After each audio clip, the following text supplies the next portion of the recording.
സുബ്ഹാനല്ലാഹ്. ചില ആളുകൾ എല്ലാരെയും പിടിച്ച് ഇസ്ലാം എന്ന് പുറത്താക്കിയിട്ട് അവർ മാത്രം സ്വർഗത്ത് കടക്കുമെന്ന് വിചാരിച്ച് നടക്കുന്നവരുണ്ട്. അല്ലാഹു തആല അവർക്ക് വിശാലമായ മനസ്സ് കൊടുക്കട്ടെ. നിങ്ങൾ ആലോചിച്ച് നോക്കൂ, അവരുടെ സ്വഭാവം എന്താന്ന് ചോദിച്ചാൽ തീരെ വിവരം ഇല്ല. ഒരാളിങ്ങനെ വണ്ടി പോകുമ്പോ ഡ്രൈവറോട് പറഞ്ഞ്, മോനെ കാറൊന്ന് നിർത്ത്, ഞാൻ പള്ളി കയറി ഒന്ന് മൂത്രയിക്കട്ടെ. ഉടനെ ബേക്കിലുണ്ടായി ഒരു പുത്തൻ വാലി, അയാൾ പറയാൻ ഇയാൾ ഇസ്ലാം എന്ന് പുറത്തു പോയി, കാരണം പള്ളി കയറി മൂത്രയിക്കട്ടെ എന്ന് പറഞ്ഞില്ലേ. പക്ഷേ മുസ്ലിമീങ്ങൾ അങ്ങനെ പറയൂല. പറഞ്ഞ ആൾ ആരാ നോക്കും, പറഞ്ഞ ആളൊരു മുസ്ലിം ആണോ എന്നാ ഒരിക്കലും അദ്ദേഹം പള്ളി കയറി മൂത്രയിക്കട്ടെ അറിയില്ല. ഒരു ഹിന്ദുവും പറയൂല, ഒരാളും പറയൂല പള്ളി കയറി മൂത്രയിക്കും. പിന്നെ പള്ളി കയറി മൂത്രയിക്കട്ടെ എന്ന് പറഞ്ഞതിന്റെ അർത്ഥം എന്താണ്? പള്ളിന്റെ തൊട്ടടുത്തുള്ള മൂത്രപ്പുരയെ കയറി മൂത്രയിക്കട്ടെ. ഇതിൽ കൂടി വിശദീകരിച്ച് പറയേണ്ട ആവശ്യമുണ്ടോ? ആർക്കും തിരിയൂലേ? ഇതുപോലെ ഉറച്ചു വിശ്വസിക്കുന്ന ഈമാൻ കാര്യം പഠിച്ച ഒരാള് സുബ്ഹാനല്ലാഹ് നബിയെ രക്ഷിക്കണേ ബദരീകളെ കാക്കണേ.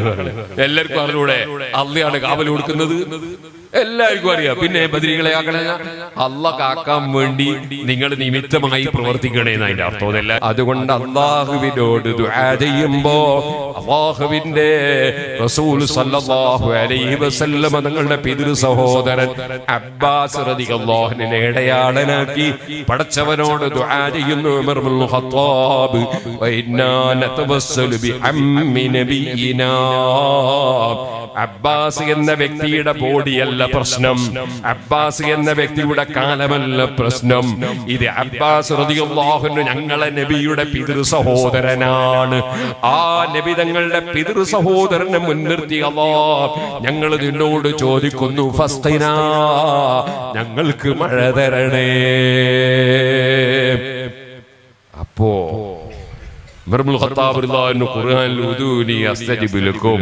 നിങ്ങൾ എന്നോട് ദ്വാരനോട് ഞാൻ ഉത്തരം തരും. ഇന്ന് സാധാരണ പുത്തൻവാദികൾ ഓതിക്കളിക്കുന്ന ആയത്ത് ഉമർ ഇബ്നുൽ ഖത്താബ് കാണാത്ത ആളാണോ, അറിയാത്ത ആളാണോ? അല്ലാഹുവിനോട് ചോദിച്ചാ പോരെ. പിന്നെ എന്തിനാണ് പിന്നെ ഇവിടെ ഒരു കൂട്ടിക്കണിക്കല്? അബ്ബാസ് റളിയല്ലാഹു അൻഹുവിനെ മുൻനിർത്തി നിന്റെ നബിയുടെ പിതൃ സഹോദരനെ മുൻനിർത്തി ചോദിക്കുന്നു, ഞങ്ങൾക്ക് തരണേ, മഴ തരണേ. ഉമർ റളിയല്ലാഹു അൻഹുവിന്റെ ദുആ, അവർക്ക് മഴ ലഭിക്കുന്നു. ഇത് ഇമാം ബുഖാരി റിപ്പോർട്ട് ചെയ്ത ഹദീസാണ്. എന്നാൽ സുഹൃത്തുക്കളെ, ഞാനിപ്പോൾ പറഞ്ഞു വന്നത് ഇമാം ബുഖാരിയുടെ ഉസ്താദ് റിപ്പോർട്ട് ചെയ്തൊരു ഹദീസാണ്. ഇബ്നു അബീ ശൈബ റളിയല്ലാഹു അൻഹു റിപ്പോർട്ട് ചെയ്യാണ്, ഉമർ ഇബ്നുൽ ഖത്താബ് റളിയല്ലാഹു അൻഹുവിന്റെ കാലത്ത് മഴയില്ലാതെയായി, വരൾച്ച ബാധിച്ചപ്പോൾ ഒരാൾ നബി തങ്ങളെ ഖബറിന്റെ സമീപത്ത് ചൊല്ലുകയാണ്. എന്നിട്ട് റസൂലുള്ളാഹിനെ വിളിച്ച് പറയാണ്, ഇസ്തസ്ഖി ഉമ്മതിക യാ റസൂലല്ലാഹ്, അല്ലാഹുവിന്റെ റസൂലേ അവിടുന്ന് മഴ വാങ്ങിത്തരണേ, വെള്ളം വാങ്ങിത്തരണേ. ആരോട്? അല്ലാഹുവിനോട് വാങ്ങിച്ചു കൊടുക്കാനാ പറയുന്നത്. കൊടുക്കുന്നവൻ ഒന്നേ ഉള്ളൂ, അവനാണല്ലോ അല്ലാഹ്. ഇനി നമ്മൾ ഏത് മഹാനെ സമീപിച്ചാലും അല്ലാഹുവിങ്കൽ നിന്ന് നമുക്ക് വാങ്ങിത്തരാനാണ് അവരോട് ആവശ്യപ്പെടുന്നത്. ഇതുപോലെ ഒരു ഡോക്ടറെ സമീപിച്ചിട്ട് എന്റെ രോഗമൊന്ന് മാറ്റിത്തരണേ എന്നൊരു മുസ്ലിം പറഞ്ഞാൽ അതിനർത്ഥം ഇയാൾ ഡോക്ടർ രോഗം സുഖപ്പെടുത്തുമെന്ന് വിശ്വസിക്കുന്നു എന്നല്ല, മറിച്ച് അതിന് കാരണമായി പ്രവർത്തിക്കണേ എന്നാണ്. എനിക്ക് നിങ്ങൾ ഒരു വെള്ളം കുടിപ്പിക്കണേ എന്ന് ഞാൻ പറഞ്ഞാൽ അതിനർത്ഥം അല്ലാഹു എനിക്ക് വെള്ളം കുടിപ്പിക്കാൻ നിമിത്തമായി നിങ്ങൾ പ്രവർത്തിക്കണേ എന്നാണ്. ഇത് നമ്മൾ മനസ്സിലാക്കി വെക്കണം. നിങ്ങൾ കേട്ടു കാണും, സയ്യിദുനാ ഉമർ ഇബ്നുൽ ഖത്താബ് റളിയല്ലാഹു അൻഹുവിന്റെ കാലത്ത് വലിയ അക്രമ പ്രവർത്തനം നടത്തിയിരുന്ന ഒരു മനുഷ്യനെ പട്ടാളക്കാർ പിടിച്ചുകൊണ്ടുവന്നു. അദ്ദേഹത്തെ ഒരു സ്ഥലത്ത് ബന്ധനസ്ഥനാക്കി. അദ്ദേഹത്തെ വിചാരണ ചെയ്തു. ഒരുപാട് നിരപരാധികളെ കൊന്നവനാണ് അദ്ദേഹം. തെറ്റുകളെല്ലാം സമ്മതിച്ചു, ഞാൻ നിരവധി ആളെ കൊന്നിട്ടുണ്ട് എന്നുള്ളത് സമ്മതിച്ചു.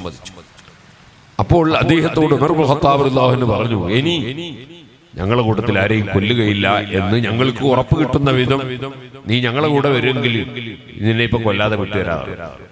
അയാൾ പറഞ്ഞു അങ്ങനത്തെ ഉറപ്പൊന്നും തരാൻ കഴിയില്ല, അങ്ങനെ ഉറപ്പൊന്നും തരാൻ കഴിയില്ല. ഞാൻ എനിക്ക് കഴിയുമ്പോലൊക്കെ കഴിയുന്ന ആളുകളൊക്കെ കഴിയുമ്പോലൊക്കെ ചെയ്യും. പിന്നെ അദ്ദേഹത്തെ ജീവിക്കാൻ വിട്ടാൽ അദ്ദേഹത്തെ കൊണ്ടുള്ള ശല്യം പിന്നെ പറയണ്ട. ഈ വിളക്കിന്റെ സമീപത്ത് വന്ന് നിൽക്കുന്ന ചില പല്ലികൾ ഒരു 5 മിനിറ്റിനിടയിൽ കുറെ ആളുകളെ മൂപ്പര് ശല്യം ചെയ്യും. അതിനെ പിന്നെ കൊന്നുകളിയാന്നല്ലാതെ പിന്നെ എന്ത് ചെയ്യാനാ? അതുപോലെ ഇദ്ദേഹം ജീവിച്ചിരുന്നാൽ വലിയ ശല്യം. അപ്പൊ വെറുതെ മോഹൻ പറഞ്ഞു എന്നാൽ നിന്നെ ഞാൻ കൊല്ലാൻ വിധിച്ചിരിക്കുന്നു. അപ്പൊ ഇദ്ദേഹം പറഞ്ഞു എനിക്ക് കുടിക്കാൻ കുറച്ച് വെള്ളം തരുമോ? വെറുതെ മോഹൻ പറഞ്ഞു തരാം, വെള്ളം കൊടുക്കാൻ പറഞ്ഞു. വെള്ളം കൈ കിട്ടിയപ്പോ അദ്ദേഹം കയ്യിൽ വെള്ളവും പിടിച്ചിട്ട് ചോദിച്ചു ഇത് കുടിക്കുന്നത് വരെ എനിക്ക് സമയം അനുവദിച്ചോ? കുടിച്ചതിന് ശേഷം മാത്രമേ എന്നെ കൊല്ലുകയുള്ളൂ എന്ന് ചോദിച്ചു. വെറുതെ മോഹൻ പറഞ്ഞു അത് അങ്ങനെ കൊല്ലുക. അപ്പൊ അയാൾ എല്ലാ വെള്ളം അങ്ങനെ തന്നെ ഭൂമിയിൽ അങ്ങോട്ട് ഒഴിച്ചാൽ ഭൂമിയിൽ വെള്ളം കുഴിച്ചപ്പോ ഭൂമി വെള്ളം കുടിച്ചു, അയാൾ കുടിച്ചില്ല. അദ്ദേഹം പറഞ്ഞു ഇനി നിങ്ങൾ എന്നെ കൊല്ലാൻ പാടില്ല, വാക്ക് പാലിക്കണം. നിങ്ങൾ എന്നോട് പറഞ്ഞത് ഈ വെള്ളം കുടിച്ചതിന് ശേഷം മാത്രമേ എന്നെ കൊല്ലുകയുള്ളൂ. അത് ഭൂമി കുടിച്ചു പോയി, എനിക്ക് കുടിക്കാൻ കഴിയില്ല, കുടിപ്പിക്കാനും കഴിയില്ല.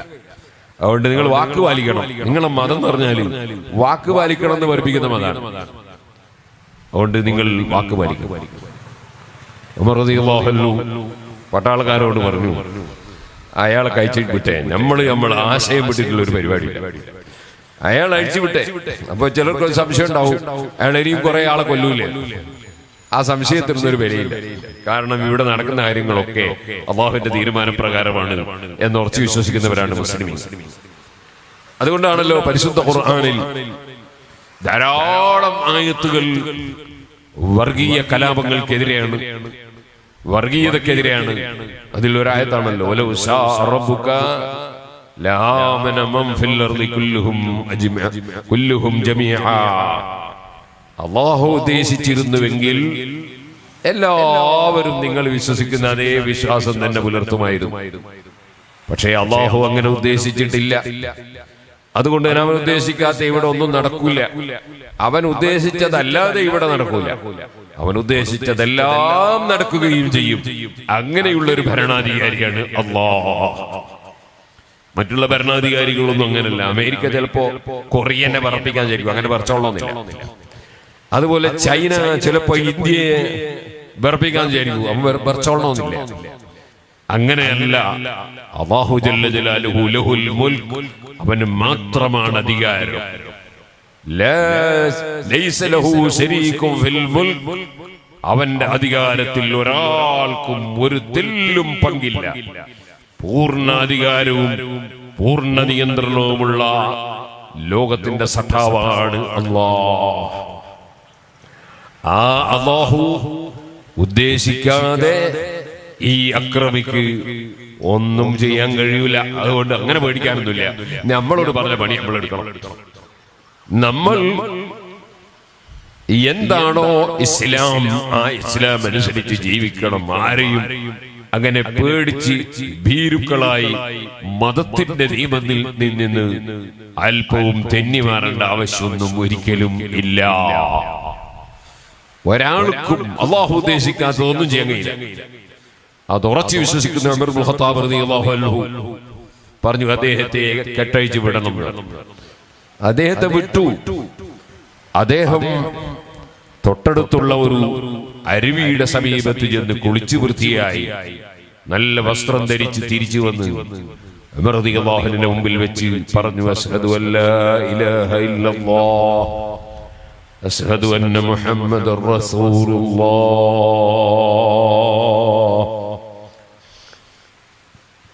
ലോകം മുഴുക്കെ സൃഷ്ടിച്ച് സംവിധാനിച്ച് സംരക്ഷിച്ചു വരുന്ന ലോകത്തിന്റെ സഖാവായ അല്ലാഹ്, അവനല്ലാതെ ആരാധനക്കർഹൻ ഇല്ല.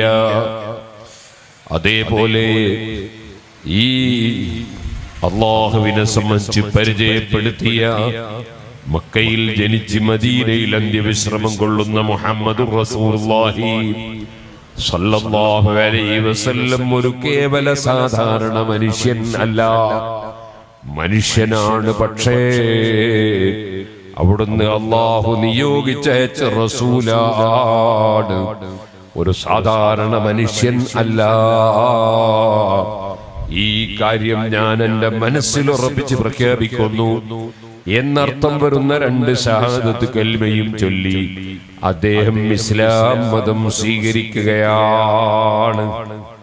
എന്നിട്ട് അദ്ദേഹം പറഞ്ഞു, ഓ അമീറുൽ മുഅ്മിനീൻ, നേരത്തെ നിങ്ങൾ എന്നോട് പറഞ്ഞു നിങ്ങളുടെ കൂടെ വന്നാൽ എന്നെ കൊല്ലാതെ വിട്ടുതരുമെന്ന് പറഞ്ഞു. ഞാൻ അതിന് വഴങ്ങിയില്ല. ശേഷം നിങ്ങളുടെ മുന്നിൽ ഞാൻ വെള്ളത്തിന് ആവശ്യപ്പെട്ടു. നിങ്ങൾ വെള്ളം തന്നപ്പോൾ ആ വെള്ളം കുടിച്ചതിന് ശേഷമല്ലേ കൊല്ലുകയുള്ളൂ എന്ന് ഞാൻ ചോദിച്ചു. നിങ്ങൾ അങ്ങനെ കൊല്ലുകയുള്ളൂ എന്ന് വാക്ക് പറഞ്ഞു. ഞാൻ ആ വെള്ളം ഭൂമിയിലേക്ക് ഒഴിച്ചു കളഞ്ഞു. നിങ്ങളോട് ഞാൻ പറഞ്ഞു, നിങ്ങളെ മതമനുസരിച്ച് എന്നെ എനിക്ക് കൊല്ലാൻ പറ്റൂല, കാരണം വാക്ക് പാലിക്കണം. അപ്പോൾ ഞാൻ ചിന്തിച്ചു, നിങ്ങൾ എന്ത് ചെയ്യുന്നു എന്ന് ആലോചിച്ചു. ഞാൻ കാണുന്നതൊരു മാതൃകാ പുരുഷനെ, നേതാവിനെയാണ്. ഇസ്ലാം മതം പൂർണ്ണമായി ജീവിതത്തിൽ പകർത്തുന്ന ഒരു മഹൽ വ്യക്തിത്വത്തെയാണ്. ആ നേതൃത്വത്തെ അംഗീകരിക്കുന്ന അനുയായികളെയുമാണ്. അങ്ങനെയുള്ളൊരു നേതൃത്വത്തിൻ കീഴിൽ അങ്ങനെയുള്ള ഒരു അനുയായി വൃന്ദത്തോടുകൂടി ഞാനും അതിൽ പങ്കാളിയാകാൻ, മെമ്പറാകാൻ ഞാൻ ആഗ്രഹിച്ചു.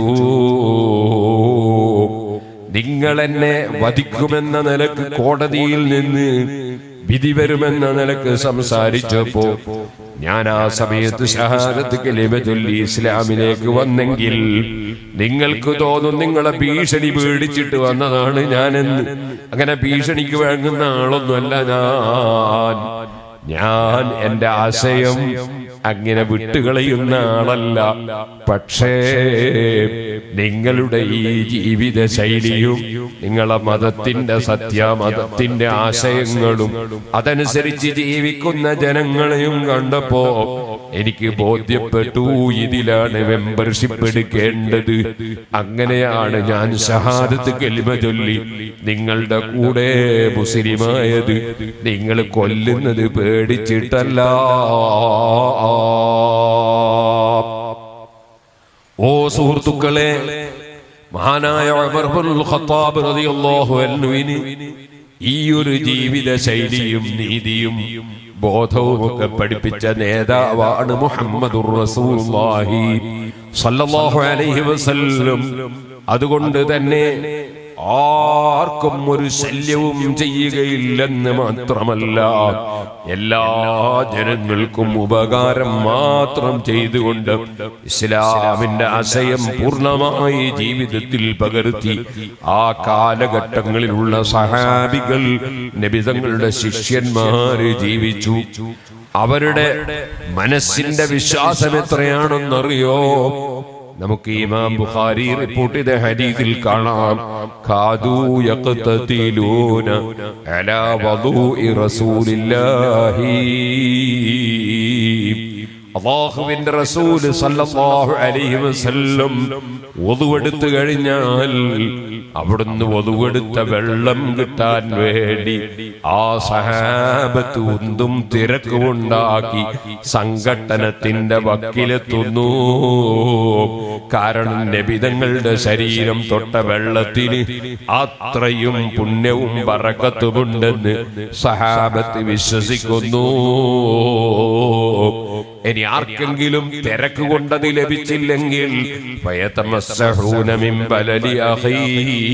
കിട്ടിയവരുടെ കയ്യിൽ നിന്ന് തൊട്ടിട്ടെങ്കിലും നബിതങ്ങളുടെ ശരീരം തൊട്ട വെള്ളം സഹാബത്ത് ശരീരത്തിൽ തൊട്ട് പുരട്ടുന്നു.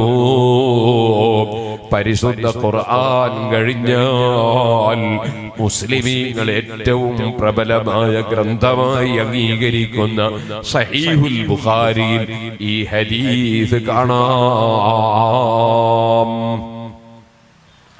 നബി സല്ലല്ലാഹു അലൈഹി വസല്ലമ തങ്ങളോടുള്ള അതിരറ്റ സ്നേഹവും ബഹുമാനവും അവരുടെ മനസ്സിൽ ആ നബി സല്ലല്ലാഹു അലൈഹി വസല്ലമ തങ്ങളിലുള്ള ഉറച്ച വിശ്വാസം, അതാണ് സഹാബത്തിന്റെ ഈമാൻ. പരിശുദ്ധ ഖുർആൻ സൂറത്തുൽ ബഖറയുടെ തുടക്കത്തിൽ തന്നെ അതാ ഒരു വിഭാഗത്തെ പരിചയപ്പെടുത്തുന്നു. ഇദാ ഖീല ലഹും ആമിനൂ കമാ ആമനന്നാസ്. സഹാബികളാകുന്ന ജനങ്ങൾ അവര് വിശ്വസിച്ചതുപോലെ നിങ്ങളും വിശ്വസിക്കണമെന്ന് പറയപ്പെട്ടാൽ ഖാലൂ അനുഅ്മിനു കമാ ആമനസ്സുഫഹാ. കുറെ പോഷന്മാര്, വിഡ്ഢികള്, കുറെ പോയത്തക്കാര്, അറിവില്ലാത്തവര് അവര് വിശ്വസിക്കും പോലെ വിശ്വസിക്കാൻ ഞങ്ങളെ കിട്ടൂല എന്ന് പറയുന്ന ഒരു സമൂഹമുണ്ടെന്ന് ഖുർആൻ പറയുന്നു. ആരാണത്? അവര് ലാ ഇലാഹ ഇല്ലല്ലാഹ് എന്ന് പറയാത്തവരല്ല, മുഹമ്മദുർ റസൂലുള്ളാഹ് എന്ന് പറയാത്തവരല്ല. പിന്നെയോ അവരാരാണ്? വമിനന്നാസി മൻ യഖൂലു ആമന്നാ ബില്ലാഹി വബിൽ യൗമിൽ ആഖിരി വമാ ഹും ബിമുഅ്മിനീൻ. ഖുർആൻ പറയുന്നു അവർ അല്ലാഹുവിൽ വിശ്വസിച്ചു, അന്ത്യനാളിൽ വിശ്വസിച്ചു എന്നെല്ലാം പ്രഖ്യാപിക്കുന്നവരാണ്.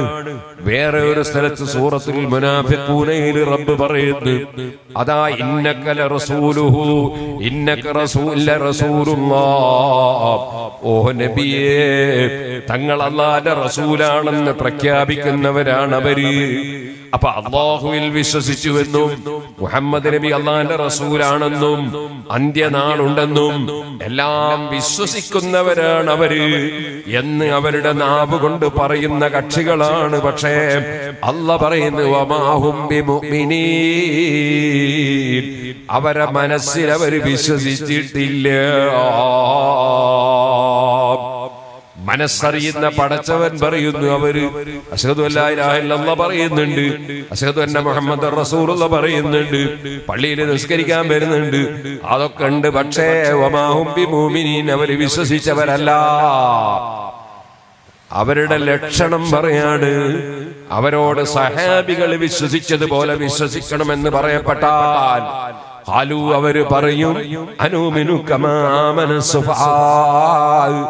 ഈ വിഡ്ഢികൾ വിശ്വസിക്കും പോലെ വിശ്വസിക്കാൻ ഞങ്ങളെ കിട്ടൂല. സഹാബികളുടെ വിശ്വാസത്തിന്റെ ഒരു ചെറിയ സാമ്പിളാണ് ഞാൻ പറഞ്ഞത്.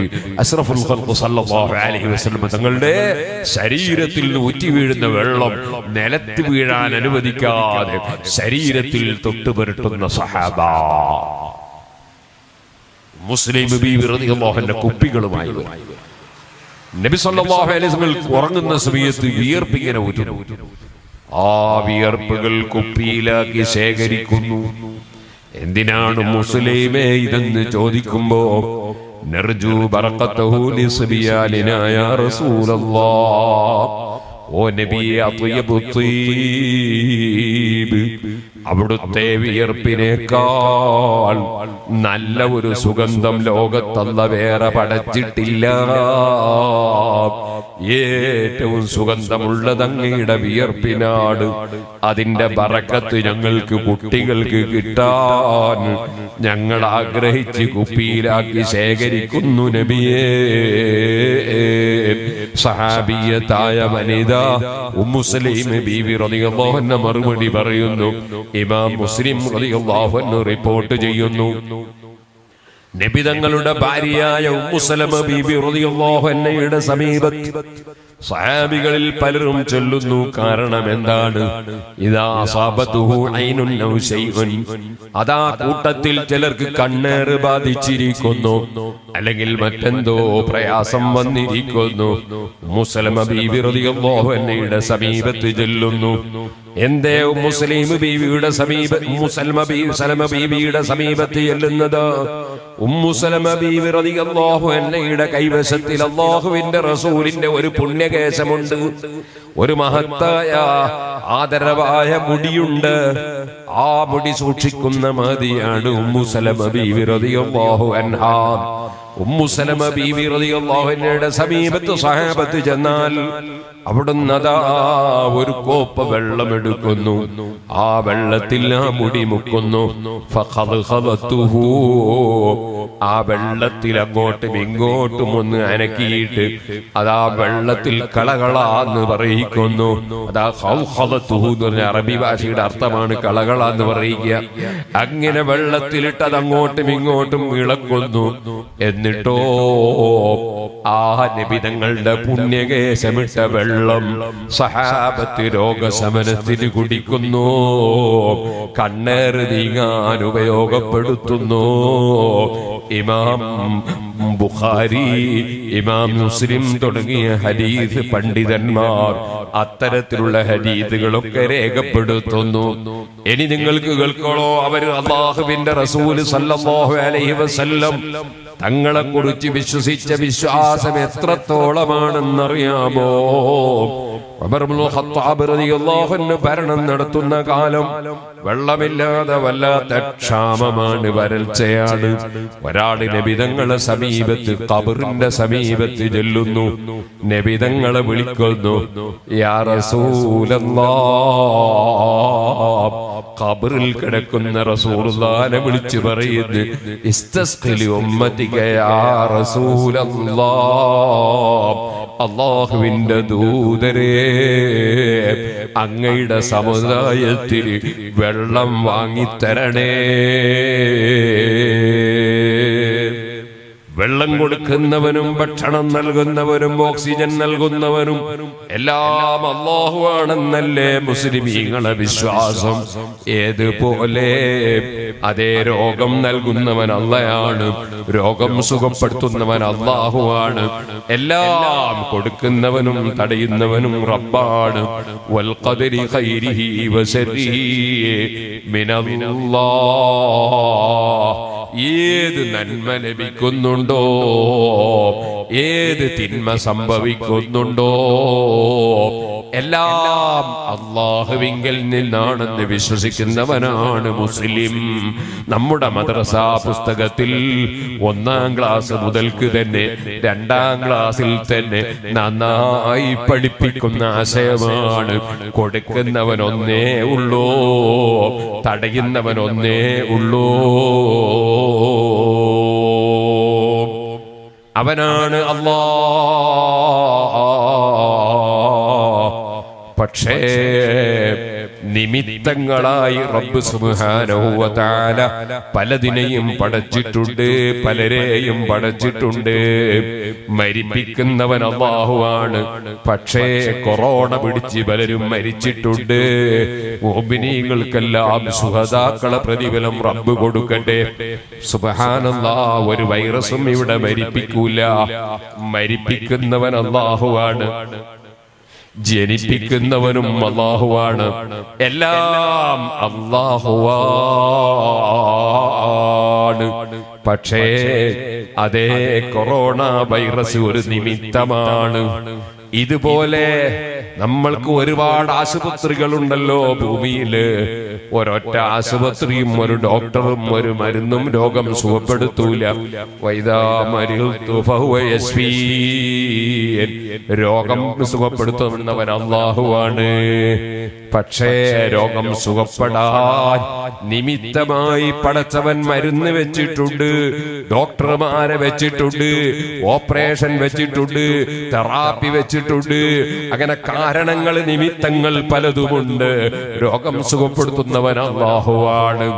ഇതുപോലെ അതാ അല്ലാഹു പറഞ്ഞില്ലേ, അത്അല്ലദീ അത്അമഹും മിൻ ജൂഇൻ വആമനഹും മിൻ ഖൗഫ്. അതേ ഭക്ഷണം നൽകുന്നവൻ അല്ലാഹുവാണ്. പിന്നെന്തിനാണ് സിവിൽ സപ്ലൈസ് വകുപ്പ്? എന്തിനാണ്? ഭക്ഷ്യമന്ത്രി എന്തിനാണ്? അല്ലല്ലേ ഭക്ഷണം കൊടുക്കുന്നത്, ഖുർആനില്ലേ? പിന്നെ ഭക്ഷ്യവകുപ്പ് മന്ത്രി എന്തിനാണ്? സുബ്ഹാനല്ലാഹ്, അങ്ങനെ ആരും ചോദിക്കാറുണ്ടോ? കാരണം അതൊക്കെ നിമിത്തങ്ങളാണ്, പടച്ചവൻ കൊടുക്കാനുള്ള നിമിത്തങ്ങളാണ്. ഭക്ഷണം കൊടുക്കുന്നത് അള്ളയാണെന്ന് ഖുർആൻ പറഞ്ഞിട്ടില്ലേ? പിന്നെന്തിനാണ് സുഹൃത്തുക്കളെ നമ്മൾ കൃഷി ചെയ്യുന്നത്? പടച്ചവൻ ഭക്ഷണം തരൂലേ? അള്ളാഹ് നിശ്ചയിച്ചൊക്കെ കിട്ടൂലേ? കിട്ടൂലേ, നിശ്ചയിക്കാത്തൊന്നും കിട്ടൂല, പിന്നെ നമ്മളതിനാണ് കൃഷി ചെയ്യുന്നത് എന്ന് ആരെങ്കിലും പറയാറുണ്ടോ? നിമിത്തങ്ങളുമായി ബന്ധപ്പെടണമെന്നത് ഇസ്ലാമിന്റെ നിയമമാണ്. അതുകൊണ്ട് തന്നെ നിമിത്തങ്ങളായി പടച്ചവൻ വെച്ച പല നിമിത്തങ്ങളുണ്ട്. അതിൽ ചില നിമിത്തങ്ങൾ ഭൗതികമാണ്, ചില നിമിത്തങ്ങൾ അഭൗതികമാണ്. ഭൗതികമായ നിമിത്തം യുക്തിവാദികൾക്ക് കൂടി അംഗീകരിക്കാൻ കഴിയുന്നതാണ്. അതേ സമയത്ത് അഭൗതികമായ നിമിത്തങ്ങൾ വിശ്വാസികൾക്ക് മാത്രം അംഗീകരിക്കാൻ കഴിയുന്നതാണ്. പടച്ചവനില്ലെന്ന് പറയുന്നവർക്കോ, പടച്ചവന്റെ അധികാരത്തെ ചോദ്യം ചെയ്യുന്നവർക്കോ, പടച്ചവന്റെ കഴിവിനെ നിഷേധിക്കുന്നവർക്കോ ആത്മീയമായ അഭൗതികമായ നിമിത്തങ്ങളെ അംഗീകരിക്കാൻ കഴിയില്ല. വെള്ളമില്ല. ആ വെള്ളമില്ലാത്ത സമയത്ത് ഉമർ ഇബ്നുൽ ഖത്താബ് റളിയല്ലാഹു അൻഹു തവസ്സുൽ ചെയ്തു ദുആ നടത്തി. അല്ലാഹുവിനോട് ദുആ ചെയ്യുമ്പോൾ അല്ലാഹുവിനോട് ചോദിക്കല്ലേ, പിന്നെ അതിലിടക്ക് വേറെ ഒരാളെ കൂട്ടി പറയേണ്ട ആവശ്യമുണ്ടോ എന്ന മതവിരുദ്ധ ആശയം ഉമർ ഇബ്നുൽ ഖത്താബിനുണ്ടായിരുന്നില്ല. ഉമർ റളിയല്ലാഹു അൻഹു എന്ത് ചെയ്തു? അല്ലാഹുവിന്റെ റസൂൽ സല്ലല്ലാഹു അലൈഹി വസല്ലം തങ്ങളെ ഇടയാളനാക്കി പലപ്പോഴും ദുആ ചെയ്യാറുണ്ട്, ഉത്തരം കിട്ടാറുണ്ട്. ഇപ്പൊ ഉമർ റളിയല്ലാഹു അൻഹു വിചാരിച്ചു, ഇപ്പോ റസൂലുള്ള മാത്രമേ ഇടയാളനാക്കാൻ പറ്റൂ, അങ്ങനെ ഒരു വിശ്വാസം ഉണ്ടായാൽ പറ്റൂലല്ലോ. അതുകൊണ്ട് അല്ലാത്ത മഹാന്മാരെയും ഇടയാളന്മാരാക്കാം എന്നത് പഠിപ്പിക്കണമെന്ന് മനസ്സിലാക്കി ഉമർ റളിയല്ലാഹു അൻഹു അല്ലാഹുവിനോട് ദുആർക്കുമ്പോ അല്ലാഹുമ്മ ഇന്നാ കുന്നാ നതവസ്സലു ബിനബിയിനാ ഫതസ്ഖിനാ, ഞങ്ങളെ നബിയെ മുൻനിർത്തി നിന്നോട് ചോദിച്ചാൽ നീ ഞങ്ങൾക്ക് മഴ തരാറുണ്ട്. എന്നാൽ ഇപ്പോൾ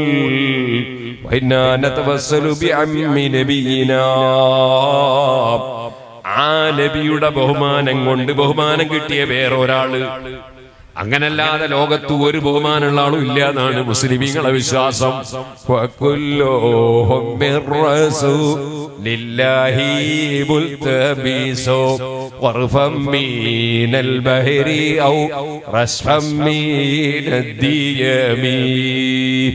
ലോകത്ത് കഴിഞ്ഞുപോയ ഏത് അമ്പിയാക്കളുണ്ടോ, ഏത് ഔലിയാക്കളുണ്ടോ, എല്ലാവർക്കും കിട്ടിയതൊക്കെ മുഹമ്മദ് നബി സല്ലല്ലാഹു അലൈഹി വസല്ലമ തങ്ങൾ നിമിത്തമായിട്ടാണ്.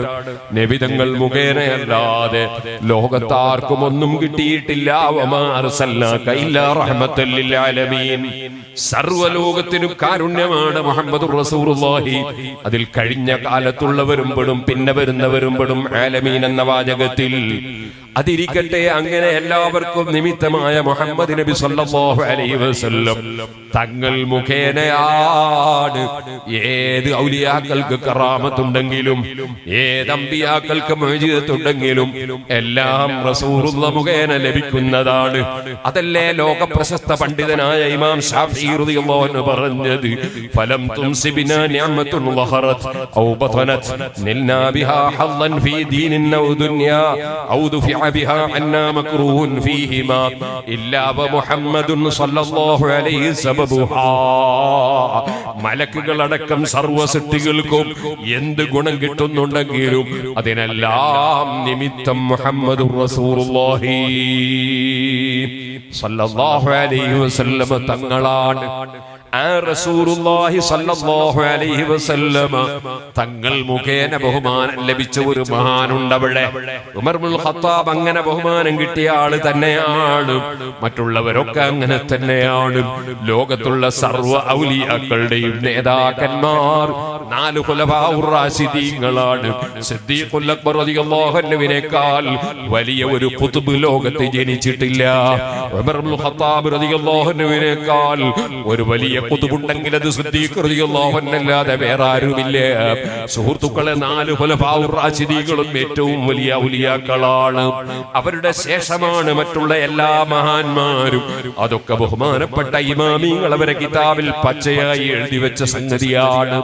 ഇരിക്കട്ടെ, മഹാനായ ഉമർ ഇബ്നുൽ ഖത്താബ് റളിയല്ലാഹു അൻഹു വേറെ ഒരു ബഹുമാനം കാണുകയാണ് അബ്ബാസ് റളിയല്ലാഹു അൻഹുവിൽ. അതെന്താണ്? അത് നബി തങ്ങളുടെ പിതൃ സഹോദരനാണ്. നബി നബിതങ്ങളുടെ പിതൃ സഹോദരനാണ്. ആ നിലക്ക് വലിയ ബഹുമാനൻ നബിതങ്ങൾ വേറെ അബ്ബാസ് റളിയല്ലാഹു അൻഹുവിനെ കൽപ്പിക്കാറുണ്ട്. അതുകൊണ്ട് അല്ലാഹുവിനോട് ദുആ ചെയ്യുമ്പോ അല്ലാഹുവിന്റെ റസൂൽ സല്ലല്ലാഹു അലൈഹി വസല്ലം തങ്ങളുടെ പിതൃ സഹോദരൻ അബ്ബാസ് റളിയല്ലാഹു അൻഹുവിനെ ഇടയാളനാക്കി പടച്ചവനോട് ദുആ ചെയ്യുന്നു. ഉമർ ഇബ്നുൽ ഖത്താബ് വഇന്നാ നതവസ്സലു ബിഅമ്മി നബിയിനാ. അബ്ബാസ് എന്ന വ്യക്തിയുടെ ബോഡിയല്ല പ്രശ്നം, അബ്ബാസ് എന്ന വ്യക്തിയുടെ കാലമല്ല പ്രശ്നം. ഇത് അബ്ബാസ് റളിയല്ലാഹു അൻഹു ഞങ്ങളെ നബിയുടെ പിതൃ സഹോദരനാണ്. ആ നബി തങ്ങളുടെ പിതൃ സഹോദരനെ മുൻനിർത്തി അല്ലാഹ് ഞങ്ങൾ നിന്നോട് ചോദിക്കുന്നു, ഫസ്ഖിനാ, ഞങ്ങൾക്ക് മഴ തരണേ. അപ്പോ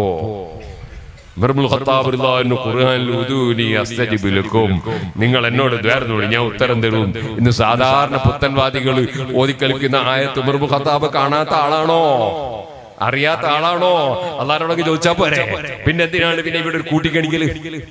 അബ്ബാസ് റളിയല്ലാഹു അൻഹുവിനെ മുൻനിർത്തി നിന്റെ നബിയുടെ പിതൃ സഹോദരനെ മുൻനിർത്തി ചോദിക്കുന്നു, ഞങ്ങൾക്ക് തരണേ, മഴ തരണേ. ഉമർ റളിയല്ലാഹു അൻഹുവിന്റെ ദുആ, അവർക്ക് മഴ ലഭിക്കുന്നു. ഇത് ഇമാം ബുഖാരി റിപ്പോർട്ട് ചെയ്ത ഹദീസാണ്. എന്നാൽ സുഹൃത്തുക്കളെ, ഞാനിപ്പോൾ പറഞ്ഞു വന്നത് ഇമാം ബുഖാരിയുടെ ഉസ്താദ് റിപ്പോർട്ട് ചെയ്തൊരു ഹദീസാണ്. ഇബ്നു അബീ ശൈബ റളിയല്ലാഹു അൻഹു റിപ്പോർട്ട് ചെയ്യാണ്, ഉമർ ഇബ്നുൽ ഖത്താബ് റളിയല്ലാഹു അൻഹുവിന്റെ കാലത്ത് മഴയില്ലാതെയായി, വരൾച്ച ബാധിച്ചപ്പോൾ ഒരാൾ നബിതങ്ങളെ ഖബറിന്റെ സമീപത്ത് ചൊല്ലുകയാണ്. എന്നിട്ട് റസൂലുള്ളാഹിനെ വിളിച്ച് പറയാണ്, ഇസ്തസ്ഖി ഉമ്മതിക യാ റസൂലല്ലാഹ്, അല്ലാഹുവിന്റെ റസൂലേ അവിടുന്ന് മഴ വാങ്ങിത്തരണേ, വെള്ളം വാങ്ങിത്തരണേ. ആരോട്? അല്ലാഹുവിനോട് വാങ്ങിച്ചു കൊടുക്കാനാ പറയുന്നത്. കൊടുക്കുന്നവൻ ഒന്നേ ഉള്ളൂ, അവനാണല്ലോ അല്ലാഹ്. ഇനി നമ്മൾ ഏത് മഹാനെ സമീപിച്ചാലും അല്ലാഹുവിങ്കിൽ നിന്ന് നമുക്ക് വാങ്ങിത്തരാനാണ് അവരോട് ആവശ്യപ്പെടുന്നത്. ഏതുപോലെ ഒരു ഡോക്ടറെ സമീപിച്ചിട്ട് എന്റെ രോഗമൊന്ന് മാറ്റിത്തരണേ എന്നൊരു മുസ്ലിം പറഞ്ഞാൽ അതിനർത്ഥം ഇയാൾ ഡോക്ടർ രോഗം സുഖപ്പെടുത്തുമെന്ന് വിശ്വസിക്കുന്നു എന്നല്ല, മറിച്ച് അതിന് കാരണമായി പ്രവർത്തിക്കണേ എന്നാണ്. എനിക്ക് നിങ്ങൾ ഒരു വെള്ളം കുടിപ്പിക്കണേ എന്ന് ഞാൻ പറഞ്ഞാൽ അതിനർത്ഥം അല്ലാഹു എനിക്ക് വെള്ളം കുടിപ്പിക്കാൻ നിമിത്തമായി നിങ്ങൾ പ്രവർത്തിക്കണേ എന്നാണ്. ഇത് നമ്മൾ മനസ്സിലാക്കി വെക്കണം. സുബ്ഹാനല്ലാഹ്, ചില ആളുകൾ എല്ലാരെയും പിടിച്ച് ഇസ്ലാം എന്ന് പുറത്താക്കിയിട്ട് അവർ മാത്രം സ്വർഗത്ത് കടക്കുമെന്ന് വിചാരിച്ച് നടക്കുന്നവരുണ്ട്. അല്ലാഹു തആല അവർക്ക് വിശാലമായ മനസ്സ് കൊടുക്കട്ടെ. നിങ്ങൾ ആലോചിച്ച് നോക്കൂ, അവരുടെ സ്വഭാവം എന്താന്ന് ചോദിച്ചാൽ തീരെ വിവരം ഇല്ല. ഒരാളിങ്ങനെ വണ്ടി പോകുമ്പോ ഡ്രൈവറോട് പറഞ്ഞ്, മോനെ കാറൊന്ന് നിർത്ത്, ഞാൻ പള്ളി കയറി ഒന്ന് മൂത്രയിക്കട്ടെ. ഉടനെ ബേക്കിലുണ്ടായി ഒരു പുത്തൻവാദി, അയാൾ പറയാൻ ഇയാൾ ഇസ്ലാം എന്ന് പുറത്തുപോയി, കാരണം പള്ളി കയറി മൂത്രയിക്കട്ടെ എന്ന് പറഞ്ഞില്ലേ. പക്ഷേ മുസ്ലിമീങ്ങൾ അങ്ങനെ പറയൂല. പറഞ്ഞ ആൾ ആരാ നോക്കും, പറഞ്ഞ ആളൊരു മുസ്ലിം ആണോ എന്നാ ഒരിക്കലും അദ്ദേഹം പള്ളി കയറി മൂത്രയിക്കട്ടെ അറിയില്ല. ഒരു ഹിന്ദുവും പറയൂല, ഒരാളും പറയൂല പള്ളി കയറി മൂത്രയിക്കും. പിന്നെ പള്ളി കയറി മൂത്രയിക്കട്ടെ എന്ന് പറഞ്ഞതിന്റെ അർത്ഥം എന്താണ്? പള്ളിന്റെ തൊട്ടടുത്തുള്ള മൂത്രപ്പുര കയറി മൂത്രയിക്കട്ടെ. ഇതിൽ കൂടി വിശദീകരിച്ച് പറയേണ്ട ആവശ്യമുണ്ടോ? ആർക്കും തിരിയൂലേ? ഇതുപോലെ ഉറച്ചു വിശ്വസിക്കുന്ന ഈമാൻ കാര്യം പഠിച്ച ഒരാള്, സുബ്ഹാനല്ലാഹ്, നബിയെ രക്ഷിക്കണേ, ബദരീകളെ കാക്കണേ. എല്ലാവർക്കും അറിഞ്ഞൂടെ അള്ളയാണ് കാവൽ കൊടുക്കുന്നത്? എല്ലാവർക്കും അറിയാം. പിന്നെ ബദരീകളെ കാക്കണേ, അള്ളാഹ് കാക്കാൻ വേണ്ടി നിങ്ങൾ നിമിത്തമായി പ്രവർത്തിക്കണേ എന്നതിന്റെ അർത്ഥം എല്ലാവർക്കും തിരിയുന്നത്. ഞാനും എന്റെ ഉസ്താദും കൂടി ഒരു ദിവസം ഇങ്ങനെ കാറിൽ പോവാണ്. പോയിക്കൊണ്ടിരിക്കുമ്പോ എനിക്ക് ചായ കുടിക്കണം തോന്നുന്നു. അപ്പൊ ഞാന് ഉസ്താദിനോട് ഒരു ചായ വേണം ഉസ്താദേ. അപ്പോ ഉസ്താദ് ഉടനെ തന്നെ ഡ്രൈവറോട് പറഞ്ഞ് ചായ വേണോ. അപ്പൊ ഡ്രൈവർ ഒരു ഹോട്ടലിന് മുമ്പ് കൊണ്ടുപോയി നിർത്തി. അങ്ങനെ നിർത്തി കേറിയിട്ട് ഹോട്ടലിൽ കേസിലിരിക്കുന്ന ആളോട് പറഞ്ഞ് ചായ വേണോ. അപ്പോ അയാൾ അവിടെ പോയി ഇരുന്നപ്പോ ഒരാള് വന്നു. അദ്ദേഹം സപ്ലൈയറാ. അയാളോട് ഞങ്ങൾ പറഞ്ഞു ചായ വേണം. അയാൾ അങ്ങനെ തന്നെ അടുക്കളയിൽ പോയിട്ട് ചായ വേണം. അവസാനം കൂടി അടുക്കളയിലുള്ള ആളിരുന്ന് ചായ വാങ്ങിയിട്ട് അയാൾ കൊണ്ടു തന്നു. ഇപ്പൊ ആരോടൊക്കെയാ ചായ വേണമെന്ന് പറഞ്ഞത്? ഉസ്താദിനോട് ആദ്യം അവന് ചായ വേണം, പിന്നെ ഡ്രൈവറോട് ഉസ്താദ് പറഞ്ഞ് ചായ വേണം, അതും കഴിഞ്ഞിട്ട് ഹോട്ടലിൽ എത്തി നിർത്തിയിട്ട് പിന്നെ കേഷ്യറോട് പറഞ്ഞ് ചായ വേണം, സപ്ലൈയറോട് പറഞ്ഞ് ചായ വേണം. സപ്ലൈയർ പോയിട്ട് ക്യാൻറ്റീനിൽ പോയിട്ട് പറഞ്ഞു, അല്ലെങ്കിൽ അടുക്കളയിൽ പോയിട്ട് പറഞ്ഞു ചായ വേണം. ഇതിലിപ്പോ ഏതാണ് ശരി? നിങ്ങൾക്കൊന്ന് കേൾക്കണോ? അതിന്റെ 2 മിനിറ്റ് മുമ്പ് അള്ളഹാനോട് ഞാൻ പറഞ്ഞു പഠിച്ചവനെ ചായ വേണം. അള്ളഹാനോട് പറഞ്ഞു, അള്ളഹാനോട് ചായ വേണമെന്ന് പറഞ്ഞാല് ക്യാൻറ്റീനിൽ ഒരു അടുക്കളയിൽ പോയിട്ട് ഉണ്ടാക്കി തരണോ അതിന്റെ അർത്ഥം? എന്നല്ല, ചായ തരുന്നോന്ന് അല്ലയെന്ന് എനിക്ക് കുറച്ച് വിശ്വാസം. ആ ചായ അള്ളാഹ് തരാനുള്ള നിമിത്തമായിട്ടാണ് ഞാൻ ഉസ്താദയെ ചായ വേണമെന്ന് പറഞ്ഞു. ഉസ്താദ് ചായ കിട്ടാനുള്ള നിമിത്തമായിട്ടാണ് ഡ്രൈവറോട് ചായ വേണമെന്ന് പറഞ്ഞു. ഡ്രൈവർക്ക് അതിന്റെ മാന മനസ്സിലായി, ഹോട്ടലിന്റെ അടുത്ത് നിർത്തണമെന്ന് അതിന്റെ മാന, അല്ലാതെ അയാൾ ചായ ഉണ്ടാക്കി കൊടുക്കണമെന്നല്ല. അതുപോലെ ഉസ്താദിനോട് പറഞ്ഞതിന്റെ അർത്ഥം ഉസ്താദ് അവിടെ അടുക്കളയിൽ പോയി ചായ ഉണ്ടാക്കി തരണമെന്നല്ല. അതിന്റെ അർത്ഥം നമുക്ക് എവിടെയെങ്കിലും നിർത്തണമെന്നാണ്. അത് ഉസ്താദ് പറഞ്ഞാലേ ഡ്രൈവർ നിർത്തുള്ളൂ. പിന്നെ ആ ഡ്രൈവർ അയാൾ നിർത്തിയിട്ട് അവിടെ കേസിലിരിക്കുന്ന ആളോട് ചായ വേണമെന്ന് പറഞ്ഞു. അതിന്റെ അർത്ഥം അയാൾ ഇപ്പൊ എഴുന്നേറ്റ് പോയിട്ടാണ് ചായ ഉണ്ടാക്കി കൊണ്ടുവരണമെന്നല്ല, പിന്നെ ഞങ്ങൾ എവിടെ ഇരിക്കേണ്ടതെന്ന് കാണിച്ചു തരണമെന്ന് അതിന്റെ മാന. അത് കഴിഞ്ഞിട്ട് അതാ അദ്ദേഹത്തിന്റെ ആ ഇരുത്തിയ സ്ഥലത്ത് നിന്ന് ഒരു സപ്ലൈയർ വന്ന് അയാളോട് പറഞ്ഞതിന്റെ അർത്ഥം എന്താ? ചായ വേണോന്നാ പറഞ്ഞു. അതിന്റെ അർത്ഥം ചായ വേണോന്ന് നിങ്ങൾ അടുക്കളയിൽ പോയി പറഞ്ഞിട്ട് വാങ്ങി കൊണ്ടുതരണോന്ന്. അതിന് അയാളോട് പറഞ്ഞ ചായ വേണോ? നിങ്ങളെല്ലാം ഇങ്ങനെ തന്നെയല്ലേ പറയല്ലേ അല്ലേ? നിങ്ങളാർക്കും സപ്ലൈയറോട് സപ്ലൈക്കാരാ, നീ ക്യാൻറ്റീനിൽ പോയി ചായക്ക് പറഞ്ഞ് എന്നിട്ട് അത് എടുത്തു കൊണ്ടുവന്ന് ഇവിടെ എത്തിച്ചേരണേ, ഇങ്ങനെ നിങ്ങളാണ് പറയുന്നത്. നിങ്ങൾ ചായ വേണമെന്ന് പറയും, പൊറാട്ട വേണമെന്ന് പറയും. അപ്പൊ അയാളതിന് വേണ്ട പണിയും കൊടുക്കും. ഇതുപോലെ ബദരീകളെ കാക്കണെന്ന് പറഞ്ഞാല് കാക്കുന്നവൻ അതിലാണ്. ബദരീകളെ കാക്കണത് അതിനാവശ്യമായ പണികൾ എടുക്കണം. അതെന്താ? അള്ളഹാനോട് പറയാ ഞങ്ങൾക്ക് കാവല് തരാന്. അതാണ്. ഇത് ഏത് മനുഷ്യനും മനസ്സിലാകുന്ന പച്ച മലയാള. ഇത് മനസ്സിലാകാത്തൊരു കൂട്ടരുണ്ട് നമ്മളെ നാട്ടിൽ. അവർക്ക് ഇത് മനസ്സിലാകുന്നില്ല, ഭാഷ മനസ്സിലാകുന്നില്ല, മുസ്ലിമിന്റെ വിശ്വാസം അവർ നോക്കുന്നില്ല. അവരെല്ലാരെയും പിടിച്ച് കാഫറാക്കുക. അവരെ പരിപാടി അതാ, എല്ലാരെയും പിടിച്ച് ഇങ്ങനെ കാഫറാക്കുക.